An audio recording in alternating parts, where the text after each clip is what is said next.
ওই কোরআনের ফাঁকি আল্লামা সাঈদীকে এইভাবে একটাবার যদি আমরা মুক্ত দেখতে পারতাম, এর চাইতে বাংলাদেশের মানুষের জন্য আর কোনো আনন্দ থাকতে পারত না। কিন্তু সেই মানুষটিকে আমরা জীবিত পাই নাই, তিনি বিদায় নিয়ে চলে গেছেন। ওই কোরআনের পাখির জন্য আমাদের মন কাঁদে কি কাঁদে না? আমার বন্ধুগণ, মুসলমান ভাইরা গভীর মনোযোগ, কোন দিকে কান দেবেন না। কয়েকটা মিনিটের মধ্যে আপনাদেরকে মেসেজ দিয়ে বিদায় নিয়ে চলে যাব। সেই কোরআনের পাখি আল্লামা সাঈদী অর্ধশত বছর ধরে কোরআনের মাহফিলে আলোচনা করলেন, যার আলোচনা শোনার পরে হাজার হাজার মানুষ কালেমা পড়ে মুসলমান হলো। সেই মানুষটার কপালের ভেতরে কাবা শরীফের ইমাম শাইখ আব্দুর রহমান সুদাইসি জোরে ধরার পরে কপালের মধ্যে চুমু খাইলো। ওই কোরআনের পাখি আমাদের মধ্য থেকে বিদায় নিয়ে চলে গেল। শুধুমাত্র বিদায় নয়, বিদায়ের পরে তামাম পৃথিবীতে লক্ষ লক্ষ মানুষেরা চোখের পানি ফেলে কান্না করেছে। এই বাংলাদেশের এমন কোন জেলা নাই, এমন কোন গ্রাম নাই, ৬৮,০০০ গ্রামের ভেতরে এমন কোন গ্রাম নাই যেই গ্রামের ভেতরে মানুষেরা আল্লামা সাঈদীর জন্য চোখের পানি ফেলে দোয়া করে না। এই বাংলাদেশের এমন কোন মসজিদ নাই যেই মসজিদের মধ্যে কোরআনের পাখিটার জন্য মানুষেরা কান্না করে করে দোয়া করে না।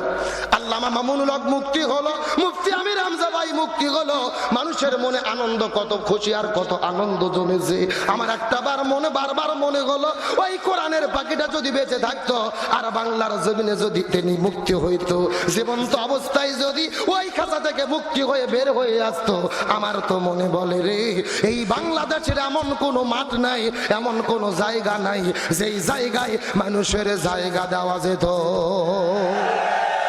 ওই কোরআনের পাখি আমাদের মধ্য থেকে বিদায় নিয়ে চলে গেল। পরে সামনের দিকে গিয়ে চলে যেতে চাই, আল্লাহ আমাকে তৌফিক দান করেছিল।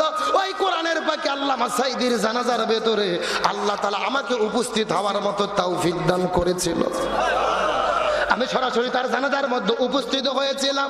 একটা বিষয় শুধু শিক্ষার জন্য বলতে চাই, ওই কোরআনের পাখি যখন আমাদের মধ্য থেকে বিদায় নিয়ে চলে গেল রে, ওই কোরআনের পাখির বিদায়ে আসমানটাও কান্না করেছে, ওই কোরআনের পাখির বিদায়ে জমিনটাও কান্না করেছে। লিল্লাহি তাকবীর। কোরআনের পাখির বিদায়ে আসমানটাও কান্না করেছে, কোরআনের পাখির বিদায়ে জমিনটাও কান্না করেছে।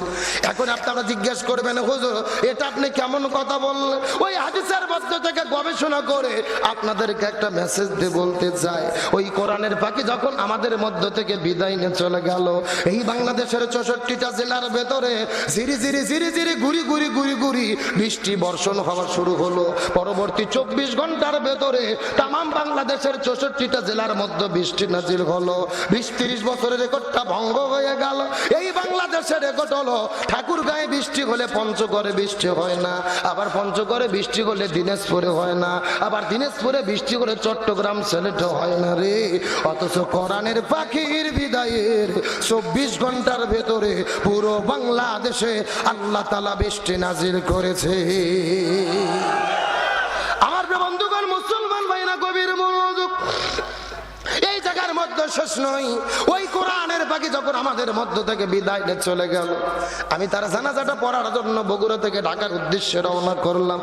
ওই ঢাকায় যেতে যেতে যেতে যেতে ফজর নামাজের যখন আজান হয়ে গেল, তার ভক্তরা চতুর্দিকে যখন নামাজ পড়া শুরু করে দিলেন, তার লাশটা ওখান থেকে টেনে এসে যখন পিরোজপুরের দিকে নিয়ে যাওয়া হলো, ওই ঢাকা থেকে পিরোজপুরের উদ্দেশ্যে রওনা করেছি ৯টা-১০টার দিকে। ওই পিরোজপুরে পৌঁছার পরে লক্ষ্য করে দেখি আশ্চর্যজনক ঘটনা, যেই মাঠের মধ্যে কোরআনের পাখির জানাজা হবে, ওই মাঠ থেকে কমপক্ষে ১৫ কিলো দূর পর্যন্ত লক্ষ্য করে দেখি হাজার হাজার গাড়ির রাস্তাগুলো ব্লক হয়ে গেছে রে।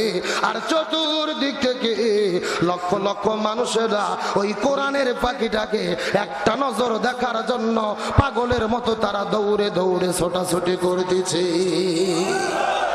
প্রায় ১ ঘন্টা ধরে কষ্ট করার পরে যখন ওই মাঠের মধ্যে উপস্থিত হলাম, যেই মাঠের মধ্যে কোরআনের পাখির জানাজা হবে, ওই মাঠের মধ্যে যাওয়ার পরে ২টার দিকে জানাজা হওয়ার কথা, জোর করে যখন ১টার দিকে প্রশাসন জানাজাটা পড়ায়া দিল, জানাজাটা যখন শুরু হয়ে গেল, আল্লাহর কসম করে বলি, মিথ্যা কথা বলবো না, কোরআন আমার সামনে। জীবনে কত জানাজা দেখেছি রে বাবা, মা মারা গেলে সন্তানেরা কান্না করে না, সন্তানেরা মারা গেলে বাবা মাও কান্না করে না, কিন্তু এই কোরআনের বাকি জানাজাটা যখন শুরু হয়ে গেল, এই লক্ষ লক্ষ মানুষেরা ছোট বাচ্চার মতো এমন জোরে হাউ মাউ করে করে কান্না করা শুরু করলেন। আমার মনে হচ্ছিল এই বাংলার জমিনে এই জানাজার মাঠের ভেতরে আল্লাহ হাসরের ময়দানের